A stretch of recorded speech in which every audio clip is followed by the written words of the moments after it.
Selamat malam pemirsa, Anda menyaksikan Perempuan Bicara, saya Balkis Manisang. Selama 1 jam ke depan kita akan bersama Anda di Jumat malam ini menuju akhir pekan ya. Dan saya mau ucapkan selamat kepada perempuan Indonesia karena Anda akan menjadi bagian penting di Pesta Demokrasi Pemilu 2024 nanti. 50,7% dari perempuan Indonesia akan menjadi pemilih yang sangat penting karena memang sedikit lebih banyak dari jumlah pemilih laki-laki ya. Jadi tepatnya ini ada 102.474.462 jiwa atau suara. Nah, yang ada di meja Perempuan Bicara saat ini mudah-mudahan bisa menjadi representasi dari berbagai lapisan begitu ya dan latar belakang yang mungkin mudah-mudahan bisa memberikan juga satu perspektif dan insight yang sangat bermanfaat nanti untuk persiapan kita menuju pemilu 2024. Anies, Prabowo atau Ganjar? Siapa bisa pikat hati perempuan? Saya perkenalkan dulu sebelum bicara soal judul kita malam ini. Yang pertama ada Prof. Siti Zuhro, peneliti utama dari BRIN. Apa kabar? Assalamualaikum Prof. Wiwi. Waalaikumsalam warahmatullahi wabarakatuh. Selamat malam Mbak Bilkis. Terima kasih sudah mewakili profesor perempuan malam ini. Insya Allah. Akan bersama kita. Oke, lalu kemudian di sebelah kanan saya lagi ada Shirley Anavita. Ini, waduh, yang talented, pengajar juga, kamu juga jadi influencer milenial, gak ada yang gak tahu Shirley nih. Apa kabar Shirley? Baik, sehat, alhamdulillah Mbak Balkis. Terima kasih sudah mewakili influencer milenial. Terima kasih kesempatannya. Baik, terima kasih. Intelektual juga, saya harus state itu. Dan juga di sebelah kiri saya ada Mbak Asfinawati, aktivis hukum dan HAM kita. Apa kabar Mbak Asfinawati? Baik Mbak Balkis. Masih semangat bersidang? Masih ya, masih semangat. Kita terus ikuti ya Mbak Asfi. Terima kasih. Pergerakan dan perjalanan dari semangatnya Mbak Asfi dan teman-teman. Oke. Dan di sebelah kiri saya ada Mbak Feni Rose, artis dan presenter kita yang mewakili selebrita kita ya. Mbak Feni apa kabar?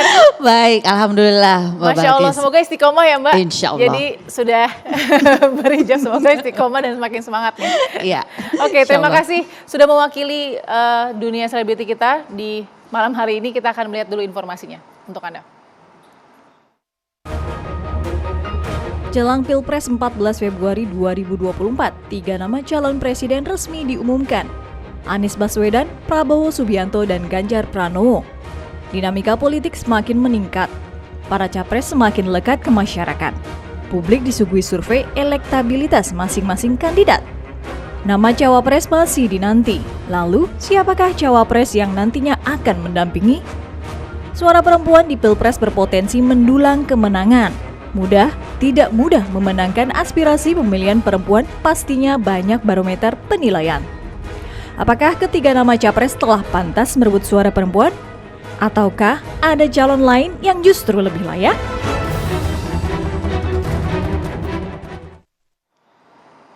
Oke, itu tadi informasinya. Tidak terasa ya, bulan Oktober kita sudah akan melihat siapa saja baca pres dan baca wapres yang menjadi pasangan dan sudah mendaftar ke Komisi Pemilihan Umum. Dan tidak sampai berapa bulan kemudian di 14 Februari 2024 insya Allah kita akan menggelar pesta demokrasi tersebut. Saya langsung ingin menuju ke Prof. Wiwi nih. Prof. Wiwi, pemilih perempuan ini jumlahnya sedikit lebih banyak dari laki-laki, 50,7% tadi kalau tidak ada perubahan ya. Ini sangat berpotensi mendongkrak suara pemilu 2024. Tapi apakah kita sudah siap menggunakan suara terbanyak itu? Ya, ini menarik ya. Jadi berdasarkan pemilu 2019 yang lalu terbukti bahwa jumlah pemilih perempuan itu lebih banyak. Lah dengan jumlah suara atau jumlah penduduk perempuan yang banyak yang memilih, ini kan signifikan sekali. Ya. Lah oleh karena itu yang kita perlukan adalah pemilih perempuan yang betul-betul memiliki satu argumentasi ketika memilih. Jadi ini yang perlu kita tentunya sebarluaskan pengetahuan tentang capres-capres ini. Kebetulan capresnya kalau benar tetap seperti ini, laki-laki semua gitu ya. Jadi kira-kira dengan laki-laki semua tadi itu bapak-bapak gitu ya. Siapa yang paling pandai gitu ya membujuk gitu suara perempuan, ya tentu bujuk rayu itu silakan saja. Tapi kaum perempuan itu juga punya intuisi. Tidak hanya rasionalitas, tapi juga intuisi untuk memilih. Dan ini yang akan dikompetisikan, kontestasikan oleh para capres nanti itu. Siapa yang paling pandai menggait suara perempuan. Lah, Ya. menurut saya sejak 2000 mungkin 2 pemilu yang terakhir itu kebangkitan dari kaum perempuan itu tampak sekali. Jadi tidak mau katakan dinafikan begitu saja, diperhitungkan suaranya. Lalu selain itu menunjukkan bahwa sebetulnya perempuan juga punya ide untuk memilih siapa yang memang tepat untuk menjadi pemimpin nasional kita. Nah, ini yang juga harus diperhitungkan oleh tentunya siapapun yang menjadi capres nantinya. Baik. Gitu ya. Nah, ini menurut saya bukan hal yang mudah karena suara perempuan itu tidak satu. Suara perempuan itu akan variatif, tapi kita melihat sebetulnya cross-cutting issues atau poin penting yang sama-sama disenangi oleh kaum perempuan itu apa. Itu yang harus diketahui oleh para capres, cawapres nanti itu dalam mencari dukungan dari kaum perempuan. Oke. Karena kan susah katanya ya membuka layer dan layer perempuan itu kan sulit ya. Iya. Harus tahu Karena apa berlayer-layer yang gitu ya. Karena berlayer. Oke, terima kasih Prof. Nah, selain dominasi perempuan sebagai pemilih, tapi kan ada kedua nih. Dominasi kedua dari perempuan adalah dominasi bahwa pemilih perempuan yang muda itu akan lebih banyak. Nah, Shirley melihatnya gimana? Silakan. Menarik Mbak, karena kalau tadi Prof menyampaikan kira-kira layer-layer apa yang harus dibuka, maka kalau dari sini poinnya tadi adalah pemilih muda perempuan juga mulai meningkat jumlahnya. Sehingga ada 3 poin utama yang saya ingin angkat. Sudut pandangnya adalah dari pemilih muda, bahwa 3 poin ini boleh jadi menjadi indikator kita dalam memilih. Entah siapa, kita bisa sama-sama melihat nanti, kita sama-sama bisa menilai nanti. Tapi yang pertama adalah mari kita cek program kerja yang ditawarkan dan keberpihakan program kerja itu terhadap perempuan. Yang kedua adalah cek kinerjanya dan track recordnya. Karena kita harus akui 3 calon yang sudah ditawarkan itu sedang dan atau sudah pernah menjadi pejabat publik. Jadi ada track record yang bisa kita sama-sama lihat. Dan yang ketiga adalah sudut pandangnya terhadap peran perempuan dalam sistem kemasyarakatan itu seperti apa. Yang boleh jadi di zaman sekarang, di era sekarang, jejak digital boleh jadi menjadi salah satu yang bisa kita sama-sama lihat. Nah, kalau boleh sedikit mengelaborasi, poin pertama adalah tentang kita sama-sama cek program kerja yang akan ditawarkan dan keberpihakan program kerja itu terhadap perempuan itu sendiri. Ini menjadi penting karena kalau Indonesia tadi disebutkan bahwa 50,7% adalah pemilihnya itu perempuan.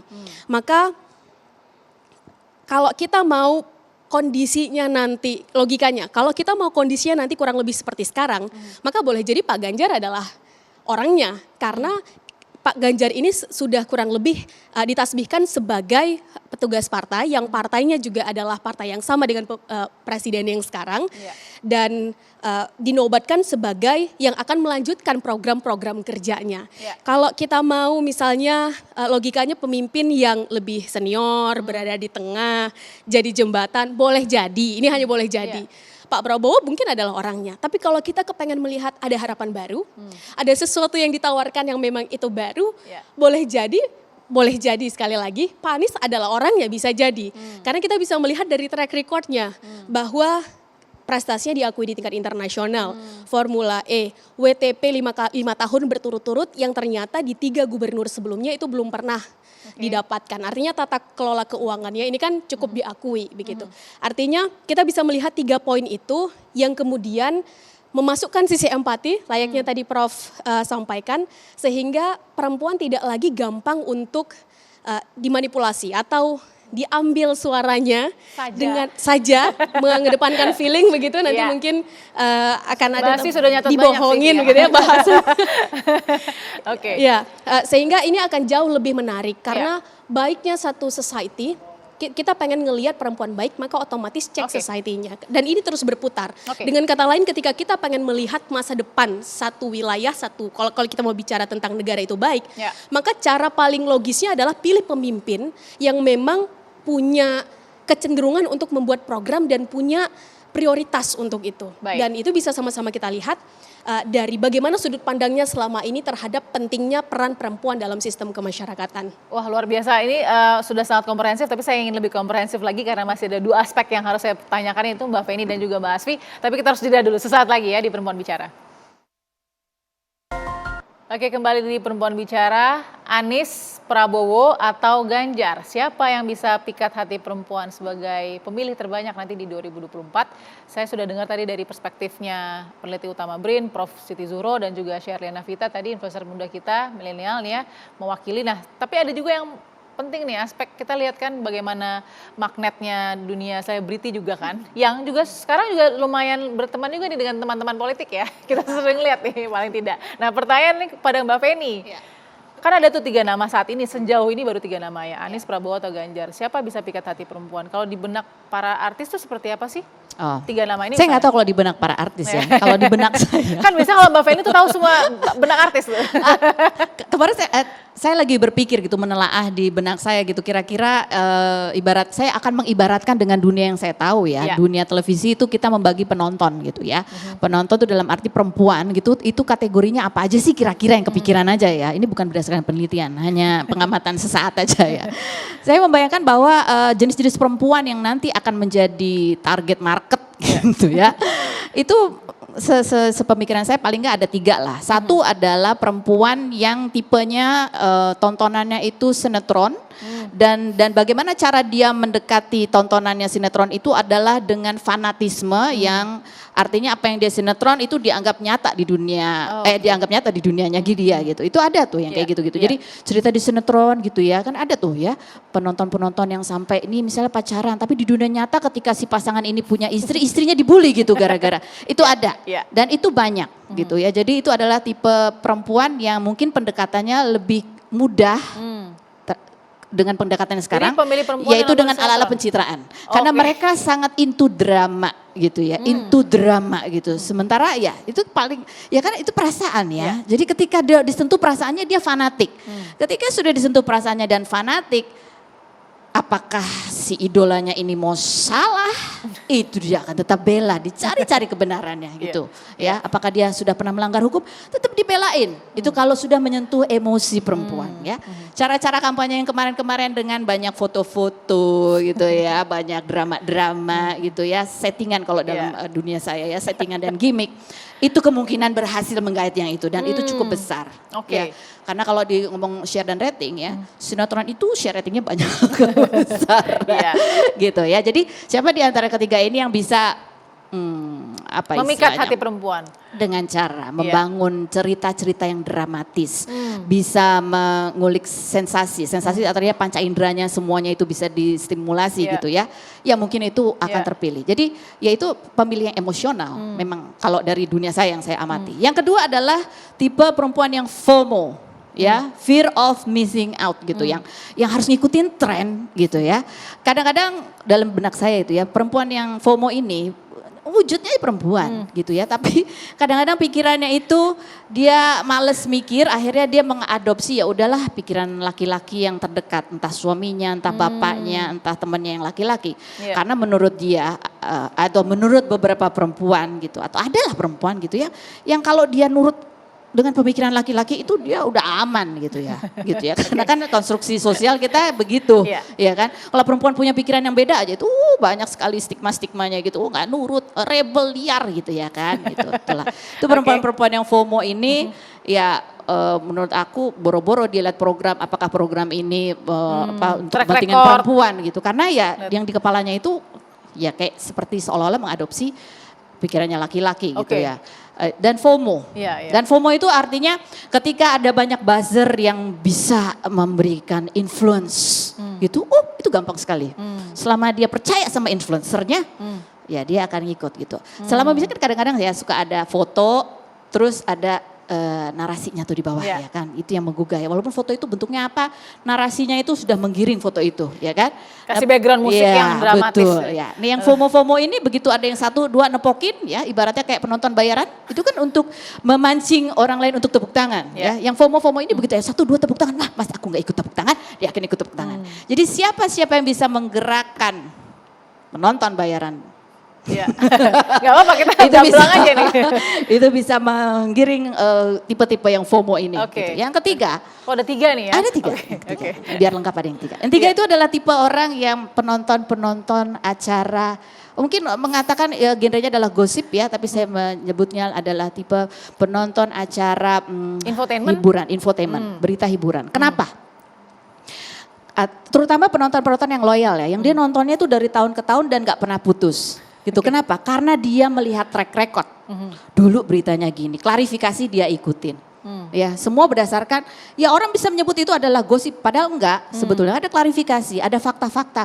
Dan jangan salah ya, penonton-penonton atau follower-follower Lambe Tura, Mimi Julid, apalah segala macam itu ya. Itu mereka sering kali membuat analisa-analisa, ada beberapa sih, enggak semuanya ya. Tapi analisanya itu berdasarkan, dulu kan dia begini, bahkan melihat soto detail yang kadang-kadang saya aja yang kerja di dunia hiburan itu enggak melihat. Gitu ya, miss. Jadi itu adalah perempuan-perempuan yang sebetulnya menurut saya adalah perempuan yang melihatnya justru fakta dan nggak mudah dibohongin. Kenapa nggak mudah dibohongin? Karena mereka sudah terbiasa melihat settingan dan gimmick. Oke. Which is kalau menurut saya di dunia politik ini namanya settingan, gimmick itu juga sama aja dilakukan ya. Jadi nggak pencitraan gitu. Jadi nggak ada bedanya sebenarnya antara dunia hiburan dan panggung politik. Ya, karena banyak sekali gimmick-gimmick cara-cara yang sama yang digunakan dan tapinya lebih jago di dalam dunia politik itu dalam menggunakan gimmick dan settingan. Langsung tone-nya berubah ya. Betul Ketika bicara, oke baik. Jadi ada 3 tadi ya, pemilih perempuan yang nonton sinetron, yang FOMO dan nurut suami atau figur laki-laki di sebelahnya, dan yang ketiga yang tipe detektif ya. Detektif, betul, tipe detektif. Baik, wah ini luar biasa nih, beda ya aspek. Kita dapat gambaran lain gitu dan gambaran yang menarik begitu ya, insight yang lain. Oke, nah tadi saya ambil dari Shirley, jangan sampai suaranya saja yang diambil gitu ya. Terus kemudian jangan sampai arahnya saja tadi yang diarahkan gitu ya. Dan edukasinya yang kurang tadi itu. Mbak Asfi, apakah setelah dilihat nih 3 nama yang ada di sini nih, mereka memang punya kapabilitas untuk memikat hati perempuan dan bagaimana ekspektasinya? Jadi begini, ini prosesnya ini persis seperti orang lapar tapi nggak ditanya, kamu kenapa lapar, seberapa lapar? Tapi tiba-tiba disuguhin, nih ada 3 hidangan, mau pilih yang mana? Loh, emang saya lagi laparnya untuk makan kolak ya? Kan enggak gitu ya. Oke.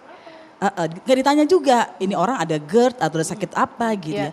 Jadi sebetulnya politik sekarang ini dari bertahun-tahun yang lalu, berkali-kali pemilu, selalu orang dipasang di depan, tapi orang lupa sebetulnya presiden itu mau menyelesaikan masalah apa. Masalahnya enggak diangkat lebih dahulu. Karena itu kan kita tahu dong, kalau ada masalah pipa, maka yang kita angkat tukang pipa dong. Gitu. Kalau ada masalah hukum yang dikasih pertanian, atau ada masalah pertanian, masa orang hukum gagal total. Dan menurut saya cerminan kondisi bangsa kita, negara kita, kemiskinan lah, ada digusur paksa, ada angka ibu bayi tinggi. Itu kematian, sebetulnya kan itu cerminannya politik kita, itu kegagalan politik dong sebetulnya. Karena presiden bisa janji apa saja tapi nggak kejadian gitu kan. Nah dan ini sebetulnya yang satu lagi kenapa ini terjadi, karena amandemen Undang-Undang Dasar kita mengatakan begini, yang bisa mencalonkan presiden hanya partai politik titik. Kenapa partai politik takut? Kan seharusnya di negara manapun ada calon independen dong. Dan harusnya kalau partai politiknya benar yang punya mesin politik, calon independen pasti kalah dong. Kalau sekarang bukan cuma itu saja, threshold terus dinaikin. Jadi seakan-akan ini ada ketakutan kalau saya melihatnya ya. Dan hanya orang yang salah yang takut. Ada yang takut kalau ini dibuka begitu saja, ya kami nggak akan ada yang pilih gitu. Jadi sebelum kita ke sana kita harusnya membicarakan dulu mumpung masih setahun nih. Masalah Indonesia itu apa saja sih? Sistem. Ya, misalnya ada sistem hukum, ada kelaparan gitu ya, ada masalah toleransi macam-macam lah, pendidikan gitu. Baru kemudian kalau begitu kita butuh sosok seperti apa? Selama ini kita udah punya siapa? Kita udah punya pengusaha, kita udah punya orang partai, pejabat partai, kita udah punya tentara, siapa gitu ya. Selain tadi membicarakan jangan-jangan kalau kita lihat kan kita pernah punya presiden perempuan tapi itu adalah anak presiden. Tapi kita nggak pernah punya tuh ya perempuan yang misalnya anak guru, anak tukang beca, kita nggak punya wajah-wajah, ini kan semua tiga-tiganya pejabat bukan? Betul. Ya, bukan saya ngomongnya nggak pejabat publik, tapi mereka semua udah pernah menjadi pejabat gitu dan mereka itu punya catatan penggusuran juga, di tangannya masing-masing menggusur rumah-rumah orang miskin gitu. Nah jadi dengan politik seperti ini saya merasa siapapun yang akan jalan ya karena mereka sebetulnya bukan sendiri tapi di belakangnya ada timnya dong gitu ya. ada timnya, ada partai politik yang mengusung, rekam jejaknya juga harus dilihat di tim pengusungnya dan juga rekam jejak dari partai politik yang mengusung mereka. Oke, berarti dari 3 nama ini kalau di matanya Mbak Asfi belum 4 sehat 5 sempurna. Jadi begini, Indonesia ini kan ada 250 lebih juta orang ya, gitu ya. Kayaknya udah sampai 270 Dan di, sekarang. Ya. iya 270 mungkin ya. 276, Dan di negara-negara ya. lain tuh ada pimpinan, ada perdana menteri yang umurnya bisa 30 tahun, gitu ya.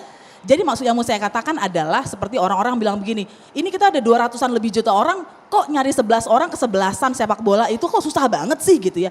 Ini persis kita punya ratusan juta orang, tapi tiba-tiba tanpa tahu kenapa mereka bertiga, hanya karena itu kesepakatan partai politik, muncullah 3 orang itu. Iya karena surveinya juga bisa dibuat Bu begitu ya. Kan ada cara menipu orang dengan statistik juga ada. Nah saya kepingin lihat misalnya gini, kenapa saya nggak melihat ada orang muda, ada laki muda, ada perempuan muda, ada ibu rumah tangga, ada dokter, ada guru di sana, ada orang dari NTT, dari Papua, dari Jawa Tengah, dari Jawa Timur. Kenapa pejabat-pejabat lagi gitu ya. Dan ini kan kalau kita lihat dari beberapa pemilu selalu begitu polanya. Kita nggak akan pernah kemana-mana ini Indonesia kalau begini-begini terus. Oke, jadi yang diharapkan Mbak Asfi ada tokoh netral yang muncul. Begini, kita belum menyelenggarakan demokrasi secara penuh sehingga kita tidak pernah mendapatkan calon presiden terbaik. Atau kita kenapa harus 3, kenapa nggak 10? Kan katanya persaingan semakin tinggi, ya orang akan semakin berusaha dengan keras. Oke. Ini kan dari awal kompetisinya udah ditutup, sehingga terserah saya mau bikin KUHP orang nggak suka, toh saya akan nanti kami lagi yang akan nentuin presiden, bodo amat gitu kan. Prof, saya langsung mau ke Prof nih, karena belum mulai kompetisi sudah ditutup. Gimana tadi pendapatnya Mbak Asfi? Iya, ini sedang menggugat ini. Orang hukum menggugat demokrasi. Ya. Jadi demokrasi kita ini kan belum beranjak. Padahal sudah 5 kali pemilu. Jadi negara yang pandai belajar mestinya 2 kali pemilu nasional itu sudah sangat cukup. Bahkan 3 kali lah maksimal. Itu cukup untuk menjadi satu dari demokrasi prosedural ke demokrasi yang substantif. Ini kan tidak naik kelas kita itu. Ya. Itu masalahnya. Jadi apalagi kita dihadapkan pada presidensial threshold yang tinggi. Maka semua partai kecuali PDI Perjuangan itu bingung. Tidak bisa sendiri dia mencalonkan diri. Seperti Gerindra meskipun 3 partai besar, tidak bisa sendiri. Harus merayu-rayu siapa teman saya kan gitu. Demikian juga Golkar. Maka membentuk KIB kan gitu. Betul. Demikian juga Nasdem. Tidak bisa. Berdua aja nggak cukup dia. Harus bertiga. Nah, jadi mereka ini partai-partai yang ada di DPR membuat sendiri perundang-undangan dan kesulitan sendiri gitu. Iya, aneh. Oleh karena itu memang ini learning by doing yang sangat tidak mudah untuk Indonesia. Jadi menurut saya pemilu itu esensinya tidak sekedar suksesi, pergantian kepemimpinan. Tapi esensi dasar lainnya adalah ini adalah cara untuk mengkritisi rezim yang ada. Jadi kalau itu halnya, maka apa yang dikatakan Ibu dosen muda tadi itu, ini kan tidak mungkin. Kalau kita itu hanya mempertahankan terus-menerus katakan satu kebijakan yang salah. Maka dengan suksesi itu harus dihadirkan kebaruan. Maka gagasan pembaruan menjadi sangat relevan, sangat signifikan dan urgent untuk dilaksanakan. Apalagi Indonesia sedang menapaki satu tahapan nantinya menuju Indonesia Emas 2045. Maka 2024 itu harus menjadi starting point, kita meletakkan dasar bagaimana supaya kita itu take off, move on kan gitu. Tidak terus-menerus lah. Kita harapkan perempuan yang signifikan suaranya ini tidak sekedar hanya membangkitkan gitu ya suaranya untuk ikut pemilu, tapi mendobrak gitu. Harus mendobrak. Mendobrak kebaruan tadi itu. Iya, bahwa perempuan tidak cukup gitu ya. Percaya begitu saja kepada tentunya calon-calon pemimpin, tunjukkan melalui program yang akan dipaparkan itu keberpihakan kepada kaum perempuan, khususnya dalam hal gitu ya pelayanan dasar. Apa pelayanan dasar untuk perempuan itu? termasuk katakan kesehatan, pendidikan, gitu kan? Bagaimana agar mendidik anak, katakan ibu hamil sampai melahirkan dan sebagainya, itu juga mendapatkan proteksi gitu loh melalui kebijakan-kebijakan. Oke, jadi caranya gimana tadi ya Mbak Feni nanya ya? Oke, silakan. Caranya apa? Ya berarti apa? Kita harus mengedukasi pemilih perempuan itu untuk jadi golongan yang ketiga itu penonton. Penonton detektif, oke. Yang melek data, melek fakta, dia tidak terbuai dengan apa istilahnya gimmick dan settingan, tetapi lebih kepada hal real. Itu kan sebenarnya nggak gampang. Karena apa ya? Ya yang paling gampang itu kan melihat yang instan, itu gampang. Sebenarnya melihat track record itu kan panjang, ya panjang. Apalagi melihat kesesuaian antara ucapan dan perbuatan gitu. Kadang kita kalau di dunia hiburan apalagi ya, gosip di sini tiba-tiba ada gitu distract gitu ya. Agak lupa abis itu sama yang ini gitu. Oke. Itu sebenarnya tantangan gitu. Jadi caranya gimana gitu? Oke, Prof, boleh dijawab nanti Prof. Sedikit aja. Oke. Menurut saya maka harus bahu membahu. Kalau kita sudah niatkan untuk mengedukasi dan mengenlighten yang mencerahkan perempuan, maka semua pihak tadi itu bersama-sama. Baik. Jadi tidak setengah-setengah gitu, poco-poco gitu. Oke, momentumnya gimana? Karena kita juga nggak mau pesimis ya. Memang meskipun sudah bulan Mei juga gitu, Mbak Asfi. Tapi tadi menjawab juga harus ada jawaban juga untuk Mbak Asfi. Karena bagaimana nih, jangan sampai kompetisi ini juga tertutup untuk mereka-mereka yang memang ternyata worth it untuk diperjuangkan. Sesaat lagi di Perempuan Bicara.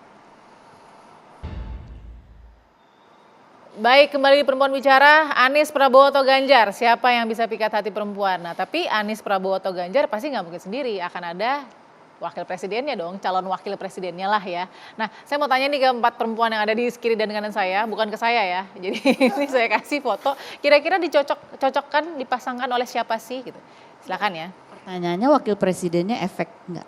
Wah, ini bukan saya ngomong nih, yang mau bicara Mbak Feni nih. Kalau nggak didukung partai politik akhirnya. Oke, nah makanya saya mau tanya dari suara perempuan, ini kan suara perempuan 50,7%, ingat ya, lebih banyak daripada suara laki-laki. Shirley, kira-kira cocok jadi calon wakil presidennya siapa nih? Kalau dipasangkan dengan, katanya sama Pak Ganjar nih kan, atau siapa?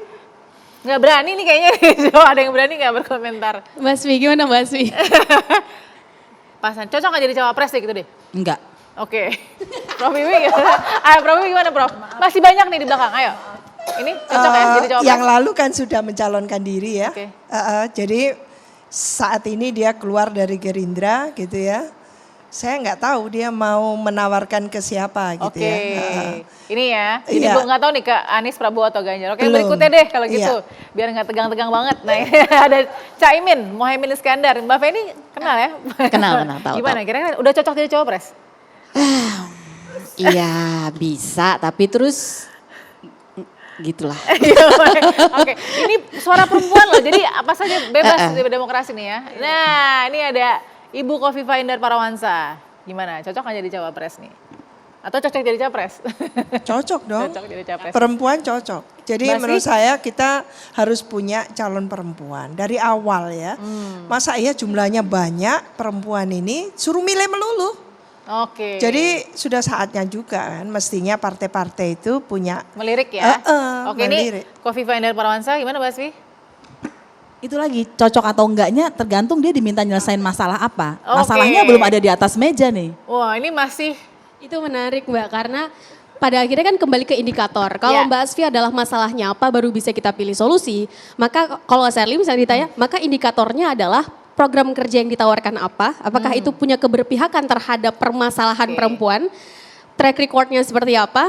Dan sudut pandangnya terhadap perempuan kayak gimana. Tapi kan kalau seliwuran gitu bisa ada pandangan. Coba berikutnya kita kasih lihat. Ada Pak Erlangga Hartarto.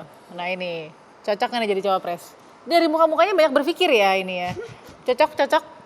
Kalau ini rekam jejaknya saya tahu ini salah satu tim pembentuk Omnibus Law Cipta Kerja ya, sangat tidak cocok jadinya.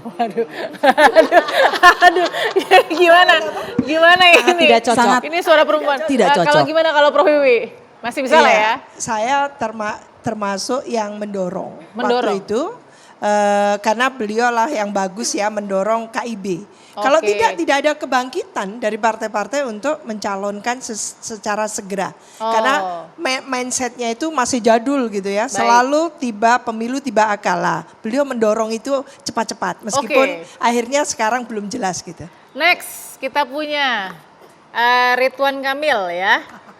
Oke, gimana nih? Ya ini adalah suara apa adanya, suara perempuan ya. Jadi kita tidak tahu ini dari Golkar sekarang Pak Ridwan Kamil akan dipasangkan dengan siapa? Sheryl mau bicara? Saya boleh bicara tentang 3 indikator Iya, kembali sama iya. satu poin dari Mbak Asfi tadi. Boleh jadi ini menjadi salah satu calon wakil presiden yang akan diminati oleh perempuan. Menurut Sherly ya. Oh, oke. Karena melihat Fair enough. 3 indikator yang tadi sempat kita diskusikan. Bisa memikat ya. Bisa Pemilih memikat, bisa memikat voter itu perempuan. indikatornya. Oke, berikutnya ada Pak Erick Thohir nih. Ini semua ya yang menarik dari yang sebelum ini dan Ya. Ridwan Kamil dan Erick Thohir pun mereka kan pejabat ya Oke. gitu. Dan nama mereka memang muncul, memang saya tahu kenapa mereka disodorkan karena muncul juga di survei-survei. Oh ya udah kalau gitu Jadi satu lagi maksudnya deh Mbak begini, Asfi. iya, Satu lagi bukan pejabat nih. Oke. Saya kasih ya. Ini gimana Mbak? Agus Yudhoyono. Anak presiden.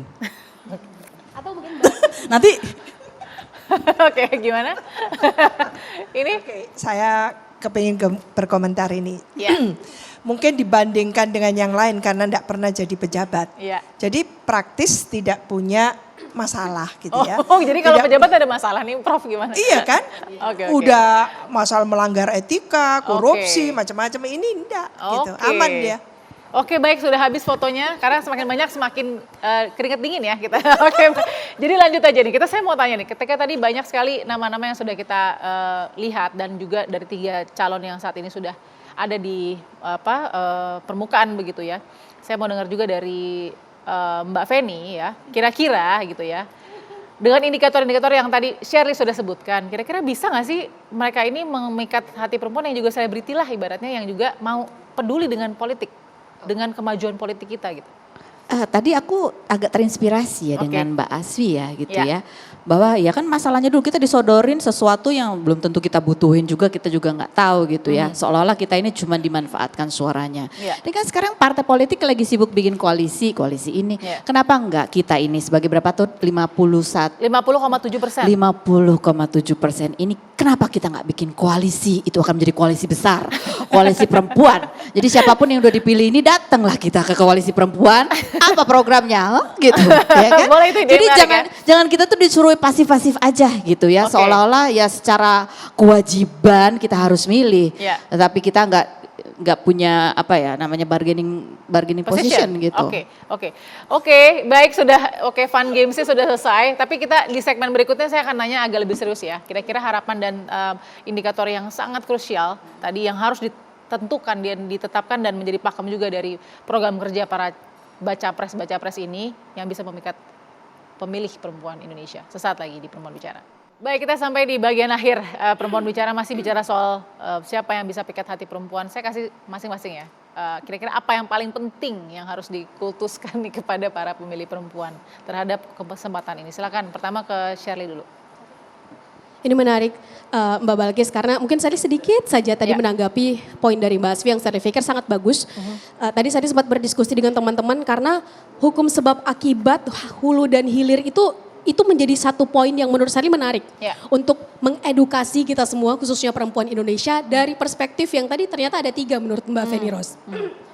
Kita mau melihat dari sudut pandang ekonomi kah, mau dari sudut pandang hukum kah misalnya Ya. utang yang terus naik Boleh. dengan segala permasalahannya, kemudian hukum, integritas, korupsi misalnya Mbak, kemudian sosial, pendidikan, kesehatan, Ya. bahkan politik itu sendiri, itu membuat kita pada akhirnya senangnya yang instan kalau tadi kata Prof. Sehingga kembali ke poin yang tadi, cek track record dan kinerjanya itu menjadi salah satu hal yang tugas kita semua. Oke. Siapapun kita, apapun saat ini fungsi dan posisi kita. Ya. Artinya apakah selama ini pro rakyat dan sudut pandangnya berpihak pada perempuan. Dan dalam hal ini pro rakyat dan pro rakyat ini bisa kita bedakan 2. Artinya punya kebijakan pro rakyat dan punya penampilan merakyat ini kan 2 hal. Ini 2 hal yang berbeda yang sering kita terjebak Bisa di diulang dalamnya. lagi gimana bahasanya, silakan. Punya penampilan merakyat, ini belum tentu punya kebijakan yang pro rakyat. Oke. Demikian pula sebaliknya, dia yang punya penampilan perlente, klimis misalnya, belum tentu juga punya kebijakan yang tidak pro rakyat. Ya. Demikian juga konteksnya dengan perempuan. Nah untuk itu, ini udah saatnya perempuan bisa menempatkan perasaan itu pada tempatnya dan bagaimana menempatkan logika juga pada tempatnya. Dan dalam konteks ini rasa-rasanya ada baiknya kita menyeimbangkan, membalanskan kapan perasaan itu harus digunakan dan kapan logika itu harus kita gunakan. Karena boleh jadi misalnya 100 ribu, 200 ribu kita dapat nih misalnya dalam amplop. Boleh jadi itu membuat dapur kita ngebul dalam sehari, 2 hari, 3 hari, 1 minggu. Tapi kita juga perlu tahu itu uang dapatnya dari mana, apakah dari uang rakyat juga, dan bagaimana impactnya nanti 5 tahun, 10 tahun ke depan terhadap dana yang seharusnya itu dialokasikan juga untuk rakyat misalnya. Baik. Kemudian terakhir Mbak, mari kita cek sudut pandangnya terhadap perempuan. Karena kenapa ini menjadi menarik? Karena begini, salah satunya kan sekarang eranya digital. Kita sama-sama bisa melihat kalau misalnya kita mau buka, ketika bicara misalnya 3 calon yang tadi kita sempat diskusikan Pak Anies, maka yang umumnya sering dibicarakan politik identitas. Kalau bicara Pak Prabowo yang umumnya dibicarakan adalah dugaan pelanggaran HAM masa lalu misalnya. Kalau bicara tentang Pak Ganjar yang umumnya sering dibicarakan di digital adalah kasus Wadas, tuduhan terlibat kasus IKTP.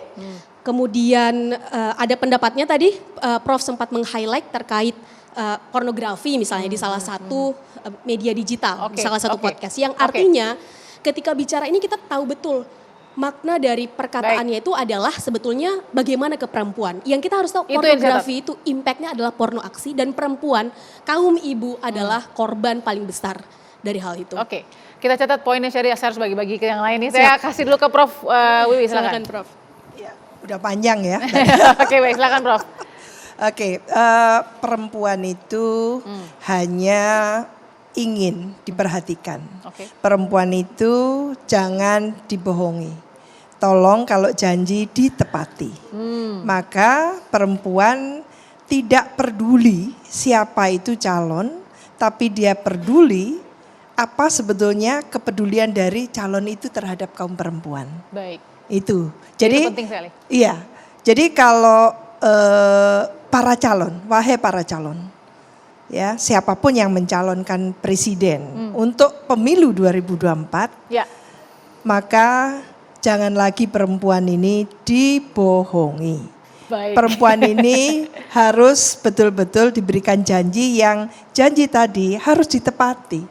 Ini mungkin ya. Jadi kalau itu halnya mudah-mudahan akan didukung oleh 51. Hati-hati 50,7% itu. Baik, terima kasih Prof Wiwi. Saya kasih ke Mbak Feni, silakan Mbak Feni. Kalau saya hanya himbauan buat teman-teman semua, terutama perempuan, tahu bahwa kita punya jumlah dan suara yang cukup besar. Maka marilah kita menjadi penonton infotainment itu tadi yang sangat memperhatikan track record, yang sangat detail melihat berita itu bukan cuma dari satu sudut pandang.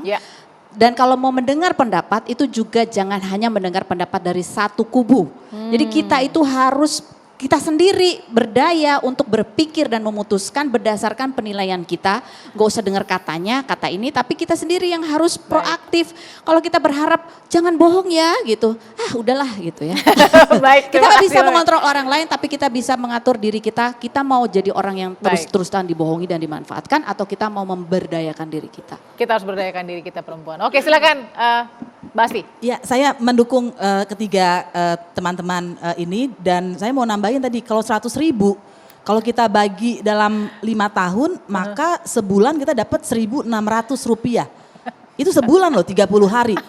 Jadi 1 hari kita dapat apa? Artinya kalau ada calon yang nawarin duit, justru kita jangan pilih dia.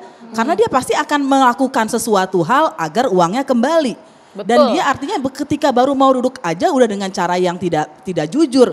Apa yang bisa kita harapkan dari orang seperti ini? Yang kedua, saya setuju sekali rekam jejak, lihat apakah dia ada soal pelanggaran HAM. Apakah pelanggaran HAM ini juga tidak hanya soal bunuh-bunuhan gitu ya, tapi juga menggusur orang dan lain-lain ya. Dan betul, dan sebetulnya yang kan gini, ngapain sih kita pilih presiden? Karena kita punya negara. Kalau kita nggak punya negara, kita nggak punya presiden kan. Kenapa kita bernegara? Itu ada tuh kalau zaman SD saya ingat dibilang kita merdeka supaya kita merdeka. Jadi kita harusnya punya presiden sehingga kita bisa merdeka bicara, merdeka bisa sekolah, merdeka punya rumah atau tidak. Dan karena itu perempuan harus mikir, mereka selama ini udah merdeka gak mendapatkan akses kesehatan kalau dia sakit. Kalau itu belum ada, artinya pemilu selama ini gagal semua, tidak berhasil menempatkan pemimpin untuk memerdekakan perempuan dan juga memerdekakan seluruh rakyat Indonesia. Waduh, ditutup dengan cantik oleh Mbak Asfi. Terima kasih Mbak Asfi Nawati, terima kasih Mbak Feni Rose, terima kasih juga Prof. Siti Zuhro dan juga Shirley Anavita sudah bergabung di Perempuan Bicara. Kita akan masih bahas tentu tentang politik di minggu-minggu depan di Perempuan Bicara karena ini penting sekali. Terima kasih pemirsa sudah bersama kami, selamat berakhir pekan, sehat selalu, sampai jumpa.